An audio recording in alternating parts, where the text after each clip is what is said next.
Hello ladies and gentlemen, welcome to another thing where I talk about things. Today, I would like to talk about London, or rather my trip to London back when I was in high school. I've talked about this a little bit because I know I did the band stories thing, but I was thinking about it and there's actually a lot that I could say about that trip, some interesting things in the wind up to it. But anyway though, this was actually a thing that I did while I was in the high school band, because our band had this neat thing where we got to go out and we got to play in the London New Year's Parade. And I don't know if the band still does that. I don't know if my school still does that. But it was the thing that they used to do like every 3 or 4 years or something like that. It was a cyclical thing, and you were kind of guaranteed at some point in your band career to get in there. I went, I believe, when I was like 17, and I remember there being a certain amount of hassle just to get the passport, because of course that's a bureaucratic thing. Alan is telling me he's doing that now. He's going to go see his girlfriend who lives in Canada, which I would like to segue into a gay joke, but I really don't have a very good joke for that. And you'd only get it if you saw Avenue Q anyway. But anyway though, Avenue Q, that is, I don't enunciate so well. But anyway though, yeah, I remember like I was young, and my mom like woke me up really early or something like that to go down to wherever it was I had to get my passport photo. And she's like, "Oh, you gotta comb your hair." And I was like, no, comb my hair. I was like tired and grumpy and a teenager, you know, rebelling. And I wound up with a very, very regrettable passport photo. So for years, passports last for a long time. So for years, I had this picture of like a young, you know, not too good. My complexion wasn't too good. My hair was a mess. I looked like really tired, and I didn't smile for the camera. Like, I just had this really awful picture on my passport for years. So like, as I was going out to see Kenza in Denmark and France, and like, all the authorities got to look at my passport and were like, "Yep, this is a terrible picture." I think one or two of them did comment on it. They're like, "This is an interesting picture you got here." I'm like, yep. So you know you've taken a bad picture when the passport authorities see you and they comment on it. Because like at that point I was going in as an adult, you know, like I'd be like well groomed and wearing like slightly nicer clothes, like or not like, you know, not looking like a scruffy teenager. And it was just like, yep, but you wish that you'd smiled or something. Like, But anyway though, that was getting the passport. Then what wound up happening is that the band did their best to like buy in bulk and then to get like really, really cheap flights. So I wound up being awake for a very, very long time because we got a long layover. We got like a day layover. And they didn't want to spring for hotels, so we wound up staying, like we flew out to one destination. And I got to really intimately know probably the Chicago O'Hare Airport. And this has been interesting, is that as I've flown more, like as I've gone abroad, I've gotten really used to certain international airports because there are a couple of like really big hub airports that will that take people from where I live to Europe, and so I've gotten to know them really well. But I got to know that O'Hare Airport like so well that years later, when I got back there again and I had like another international flight, I was like, "Oh, this is where I stayed for like nearly a 24-hour period, just waiting for my next flight." Ooh, that was rough. And back then, I think that MP3 players might have been a brand new thing, and I was still using like a CD player. So I had like in my backpack a whole stack of CDs, and I remember sitting around listening to the Beatles' White Album for I'm not even sure how long, probably like a solid 4 hours straight. And the funny thing is I don't even really like the White Album that much. I think it was just like one of the newest albums that I had, and I didn't feel like switching the CD to something else, so I just put it on repeat, and I used it as white noise. I used the White Album as white noise. But going to London, and finally we got on the plane, and I cannot sleep on planes. And this is terrible. Every time I fly internationally, I always arrive dead tired. You know, often awake for more than 24-hour stretches. And when you get into a place, unless you arrive late enough, you won't be able to check into your hotel. Like, you get there, and they'll be like, "Oh, you have to wait till 4 o'clock before you can check in." I did this when I came into Germany, and I remember like I had to wait until like 7 p.m. for Kenza and her friends to arrive in Germany, and I was just hanging around like in the lobby, and I'm like, "So, is there any way I can just like pass out?" And they're like, no, don't pass out in our lobby. You have to wait until we're available. But fortunately, my flight came in post that time in England, and I don't remember most of the trip in because I was so dead exhausted, but we got in a big double-decker bus, and it drove us out to where we were going, somewhere in like, I don't know, somewhere in London. It was somewhere within like London, so probably a fairly, probably not a cheap stay, if I can be honest. and I believe that, I'm not sure if this is true or not, but they had done something to make it to where the television didn't get hardly any reception. Like, you couldn't watch anything much more than kids shows. And so I actually got acquainted with several British kids shows, because that was one of the few things that they had on that you could watch. It was like, this is your, this is a public channel, we can't restrict this one. It was like non-cable things. But there were so many rules setting out, because it was a bunch of rowdy teenagers, and some of us were fairly young. I mean, I believe that 15 was the youngest age that got out there. The freshmen didn't get to go on the London trip, but like the trip prior, apparently they'd had trouble with a young gentleman had climbed out of his window and then tried to go balcony hopping to one of the girls' rooms, because they were supposed to be like adult patrols along the hallways to make sure that the kids weren't like going to get frisky with one another. Because for those of you who live in Europe, we're incredibly uptight about sex in the States. I don't know how bad it is about Europe when it comes to handling kids, but everything in band, there's already a certain amount of tension between people, and then like you go abroad and there's like hotel rooms and maybe not everybody is watching everybody else. There's a high probability that kids will get up to no good. So there's supposed to be parents patrolling the halls and keeping an eye on things, and the parents, I don't think, really take it too seriously. I think that like my mom had to go out, and they don't really exert much authority. They don't know who anyone's kids are, but kids still worry about being caught, because what if you run into somebody's parent and they're just really, really uptight? So this kid climbed out of the balcony and he tried to hop to the balcony of this other girl. And somebody called like the police or something like that, because they saw him doing this, or he got stuck, or something happened to where it wasn't just it wasn't as sneaky or as clever as this kid thought it was gonna be. So he got busted, and it was a huge stink, and so they were really strict about everything, very, very strict about who was where and when, and yes. But that said, though, I didn't have anyone in the band at the time that I was frisky with, and so it wasn't really much of an issue for me. And I was just too dead tired, because when we arrived, this is what happened. Is we arrived after the band had already checked in, so we arrived like a day late, and so everyone else kind of got in, and they got to stay for like a day or whatever, and then we got in the next morning. So we got in at like 7 a.m., and so our plane came in, I think, the latest. And so what wound up happening was that the band had this plan, like we were going to have like a large band excursions, like we went out to Windsor Castle or something like that, and so there were large band excursions, and then there were just like small group excursions. And so we got in, and then they were like, okay, so it's like 7 a.m., everyone get together, we're going to go out and we're going to explore England. And I don't remember hardly anything of what happened in that. All I remember is that we went to the British History Museum. And I really wanted to go and look around at the British History Museum, but I'd been awake for so long that all I did is I just went to the library, and I sat down, and I tried not to fall asleep. And I kept nodding, and I remember a guard who would come by to come and check on me just every now and then. Like I was in the library section, and he'd come around like and just check around the bookshelf, and I would just sit there, and like I would just like look at him, and like, not say anything, and he like didn't say anything either, and he would just go, and then I'm just sitting here and like falling asleep. So it was just, I don't know what that guard was thinking necessarily. I think he was just like, if I'd passed out in the library, I don't know if he would have woken me up and been like, hey, you can't sleep here, or what the deal was. But yeah, there's just some teenager sitting around in the British library, and I was gonna pass out. I vaguely remember then getting up and going to the India exhibit, and then sitting down on a bench and doing that same thing for a little while. And I did this alternating until someone actually came to get me, I think. And they're like, come on, Greg, we're going. And I was like, oh, good. Oh, wow, that was a fun trip to the British History Museum. I'm sure glad we came out here for this. I vaguely remember it was rainy. It rained every single day. That was a fun stereotype that turned out to be true for my week-long visit, at least. Just a crappy, that was a crappy first day. I can't recall what else we did, but the next day was a little bit more memorable because I actually got to go to bed. And the next day we went out to the stores, or that was sort of the idea, is that was our free day to kind of go out and have fun and do whatever we wanted. And I don't remember everything that we did every single day. We were there for like a week.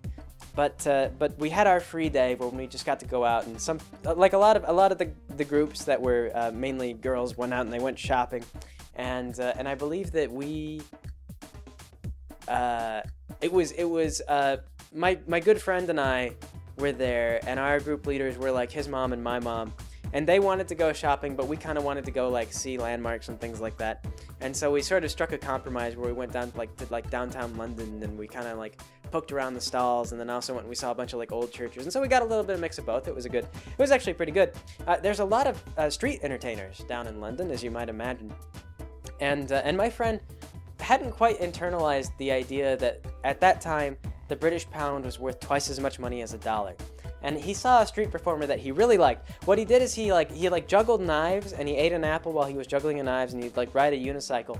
But he also had painted himself gray like a statue, and he was wearing a kilt. And so he basically tried to combine like a whole bunch of different street acts all together. And he was a pretty good performer. Like, he was actually pretty fun to watch. It's like he just taken a bunch of really common performances. But, you know, still, we grew up in the Midwest, and we had not seen a lot of street performance. So my friend was just blown away by this. And I gave him like £1, and I was like, oh, you know, cool, £1. Here's £1 for you. And my friend gave him £20. And then like he actually, the street performer was all excited, and so he like pulls out, he goes, oh, 20. He goes, this young gentleman here is just giving me like a 20, he's giving me a £20 note. Everyone give him a round of applause. And so there was this sort of like half-hearted, like the crowd, like, I don't know, they didn't want to celebrate that he'd given away £20 to a street performer, but they, the guy could work the crowd well enough to get that out of him. And then like afterward, I told my friend, I was like, you remember that £20 is like $40, right? And then my friend like thinks about it for a second, and then he goes, yeah, of course, yeah. He was a really, he was painted gray, and he juggled knives. And then we walked down the street, and like a block later, we saw a guy like juggling knives on a unicycle, and then I just didn't say anything. It was like, well, you know, whatever, £20.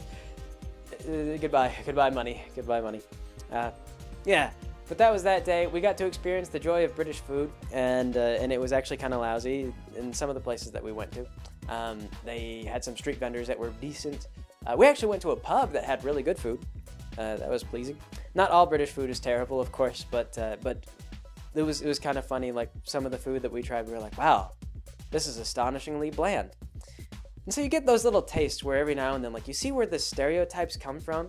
Where it's not like every place sells bad food, but when you like find a place that just sells like incredibly bland food, and then they got like fish and chips on the menu, the food is really bland, you know, it's like raining outside, and you're just like, oh, okay, well, I see where the stereotypes come from. You know, obviously the British know that some of this stuff is terrible, but clearly bland food survives in England for some reason. I don't know how these people get away with keeping their shop open. But yeah, that was something we discovered. But the trip to Windsor Castle, I think, was the most interesting. Windsor Castle is where the Queen stays. She stays there sometimes. But I was just blown away by the sheer size of the place. Like, this was kind of an ancient structure, but the ceilings were very high, and they had all kinds of art and things like that they'd pilfered from around the world, and they'd put them up, and all these banners and paintings of famous kings and queens, and all this just ancient stuff. It was really just very beautiful. They had this dollhouse, and we were really lucky because we got there so early that we were in the front of the line to go see this dollhouse. That it was like an exact replica of Windsor Castle, and you could like walk around it, and you could see like, you know, it was just really neat. But because I was a kid, for whatever reason, what I remember more distinctly, maybe because there's an emotional attachment to this, was buying chocolate in the gift shop. And I don't know why this is. I think I just thought it was good chocolate, and I was happy with my purchase. So I remember being happy about the chocolate. The rest of it was pretty amazing, but you know, what can I say? The chocolate was good. Yes, we went to one other castle, though, and I can't remember which castle this was. But it turns out that, of course, the castle where the Queen stays is pretty magnificent, but not every castle in England is all that fascinating. So we went off to another, like, smaller castle, and this one was clearly more of, like, a defensive sort of thing. It was much smaller, you know, the ceilings were lower and all that. And it was a little bit boring. And somebody in the band got thrown out of the place because they went to one of the moat sort of things. And then what they did is they ran up the moat. I can't remember, like they ran into the moat and they charged up the moat, like they were trying to see exactly how difficult it would be to run up to castle walls, given the way that they were. And as they expressed, it was actually really difficult. And then the palace groundskeepers threw them out because actually it's really dangerous. You could twist your ankles and things like that. Like that ground is not designed to be run up. It's specifically designed to be kind of crappy ground. So they were like, oh, that's dangerous, and they threw them out because they were a bunch of ratty kids. But they had peacocks, and I remember that, the peacocks being my favorite thing. So I just kind of like went out there and I watched the peacocks. I got bored with the castle pretty quick. That castle particularly was pretty quick. And just fed peacocks. Fed peacocks. My trip to London, I went and fed peacocks. We also went to go see the House of Shakespeare. And that was extraordinarily boring. There is no reason I can think of ever to go see the House of Shakespeare if this is the thing that you want to do. Because Shakespeare wasn't really that, he wasn't that notable in his lifetime. It's kind of like after he died that he became famous. So he lived in a really modest house, and if you go and you look at it, it's just like a really modest house. You go and you're like, oh, and this would be where Shakespeare would wake up and scratch his butt and put on his clothes, and he would go out and do Shakespeare things. Like, there's nothing fascinating about it. But that town, the town with Shakespeare's house in it, is actually where we went to a pub, and the pub did pretty good. In fact, I ordered some barbecue from them, and a lot of times if you travel, like if you live in the Midwest, there's a lot of places like Kentucky, Kansas, Missouri, maybe Texas, I don't know, that they really pride themselves on barbecue. Like you get this very elitist mindset. Where I grew up, we used to have, or well, I guess we still do, but it was a bigger thing back in the day. We'd had like these barbecue competitions. And everyone, like all these different barbecue places, we've got all these little like one-man-owned barbecue places, and some of them are really phenomenal. If you know where to go, like certain parts of town just have, amazing barbecue. And this pub wasn't like, amazing, like it wasn't like the best barbecue that I've ever had, but it was good. And I was pretty pleased with them. I was like, oh, we flew all the way out to England, and I tried some barbecue here, and it was okay. This is a good pub in my book. We weren't allowed to have drinks. I think that, like 16 is the drinking age, or 18 is the drinking age. I can't remember if I was, like I say I was like 17. I think I wasn't old enough to drink. But yeah, whatever. So the pubs. Then after that, we did at least like 2 or 3 band performances. I remember that there was another band from Trinidad. And this was actually like an all-female band. This was kind of neat. They played steel drums. Steel drums are pretty neat. But the girls from Trinidad looked really unhappy. I remember this because I just remember like looking at them. They were all like dressed up really nice, but they went out there and not a single one of them smiled. Not a single one of them like if they made eye contact with you, it was not like happy eye contact or anything like that. Like it was just sort of like I am doing work. Like I am in business right now. But they were all young. They were like around my age. I think that they were a thing that you would actually apply to join. Like you would have had to work hard to get into this steel drum band. But they were really serious about steel drums. And then we got up there, and as a high school band, we were not serious at all. A lot of us were in there to play grab ass with the opposite gender and to socialize and make friends. I made a lot of friends in band, or just to go to London because that was what we did, or to drive places on a Greyhound bus because that happened. Band was fun. You got to travel, so we had fun. And then I marched in the New Year's parade. And I remember around London, like there were, drunkenness was taken rather seriously. Like on the day of New Year's, one memory that stands out was we were riding in the subway, and there were a bunch of Frenchmen, and they were hanging around, and they were like really just drunk, and they were like singing the French national anthem, like in London. They apparently thought this was funny. So my friend's mom, and I'd never seen her get patriotic before, so I don't know what possessed her to do this, but my friend's mom got up and she sang the American national anthem, and like all the rest of us, she was the only one who did it. I think she was hoping that we would join in with her, and the rest of us were just like, oh no, like we don't even like the American national anthem. It's such a dull song, at least in my opinion. I think it's kind of a dull song. I would really like if it was a more upbeat, like that one's a good one. You see that one in New Year's Parade all the time. That should be our national anthem. That's an upbeat song. That's a good song. You could march to that one. But the anthem, the Star Spangled Banner. Yeah. So there was that, and so we had to walk off that train in shame. because we had sung the American national anthem to some Frenchmen in the middle of London on New Year's. But yeah, the next morning though, like there were still people drunk in the streets. Like we were like watching guys, like we were driving by in the buses, and like we were like watching guys like hanging out there with like beer in their hands, you know, just getting tossed. And then we marched, and I played the cymbals at the time, and I remember that as I was playing them, I had the largest cymbals in the group because everyone else like refused to carry them because they were so heavy. And I was in pretty good shape at the time, so they were like, Greg should carry the giant cymbals. And I was like, oh man, all right, Greg will carry the giant cymbals. So I went out there carrying these giant cymbals, and the strap broke. So the strap broke, and the cymbal fell down, and I had to go run up and pick the cymbals up, and I had to carry them under my arm. But they were so big, like I wound up with this horrible splitting pain in my arm after we were done with the march, because I had to carry it for a long way. Like it was a long route. So I marched my way all the way up. Gosh. Like, if they had told me how long that New Year's parade route was going to be, I would have objected to the large cymbals, but I don't know who else would have wanted to carry them. Nobody else wanted to carry them. It was for logical reasons. So I wound up just carrying the cymbals like the whole way. Like I just stood at attention and carried the cymbal along the entire parade route, and then had a terrible pain in my arm. Then we went to the bus, and apparently news crews came by, and they actually were checking us out, and I think I fell asleep on the bus at the time, so I missed the news crews. But whatever. I don't believe that anyone watching at home was all that particularly interested in our band. I think it was just a general sweep, and they're like, oh, you can see the band's out here doing band things. Yep. I also went to go see the Crown Jewels, which was kind of fun. What I liked more about that though was the ravens. I don't know. I like birds. I saw peacocks. I saw ravens.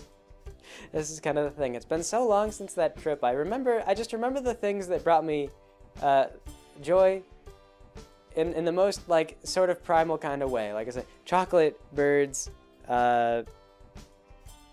food. Like those are the things that I remember most strongly about the trip. Like you think it'd be like, oh, the memories and the landscape and the church. And I remember a lot of things. Like there's a lot of stuff to go see in London, and it's a really great place to visit. In fact, I was reading that apparently it's competing heavily, or has possibly even overtaken Paris as a place to go for tourism, because it's English is a more commonly spoken language, and apparently the atmosphere is a bit more friendly than if you go to Paris. They say that I mean, I guess I can believe that. I felt like everybody in England was extraordinarily polite. I mean, like even in the subways, like everyone was kind of like, oh, excuse me, oh, sorry, excuse me. It was polite. And I've had people who like live in England who are like, oh, I can't believe that people were really polite to you in the subways. Are you sure? And I was like, yeah. I mean, but I was young at the time, so maybe I was like a young guy, and I would say sorry too. And so it's just, if you're really polite, then people are polite, and everyone's compelled to be polite. But yeah, my impression was that a lot of people around London were incredibly polite. So London might have a better reputation for just polite people. When I was in France, it wasn't like anyone was really rude to us. I mean, we had like one waiter who was a little bit rude. And that guy, like I remember that guy just because he was kind of rude. But he didn't want to serve a bunch of young people who probably didn't have money. We were worthless. Of course, we were in like a really nice part of town, so they were I think they were just a little bit elitist. That's Paris, though. That was Paris. Yeah, but England, a fun trip. If you ever have a chance to do that sort of thing. I mean, like if you ever go to a school that for whatever reason, I don't know why my school got invited to play in the London parade. Because I don't think that we were really that phenomenal. I mean, like we were a good band. Like I will admit, we used to go to a lot of places and we got good scores almost everywhere that we went. And our instructors were generally pretty good and pretty serious about band. I don't know if the school still gets to do those things. I think they might have dropped off. I think that they started, they got a new band director, and I think that they stopped doing as well consistently. But back in that time, though, I think that we were a reasonably competitive band, and the only time that we did really poorly was when we went to a school, like, we traveled out near Branson, Missouri at one point. Like, we just got on a Greyhound bus, and you just, like, drive out. We used to do road trips. our band did. But we went out to like Branson, Missouri, and it turns out that a lot of the people who go to compete at like Branson, Missouri, I guess that their band programs get a lot of funding from all the local like musicians and stuff like that live out there. So those bands had like props and pyrotechnics and stuff, and we were just out there like marching, you know, playing music, and so they blew us away score-wise. We couldn't compete with pyrotechnics. The school didn't have the budget for that.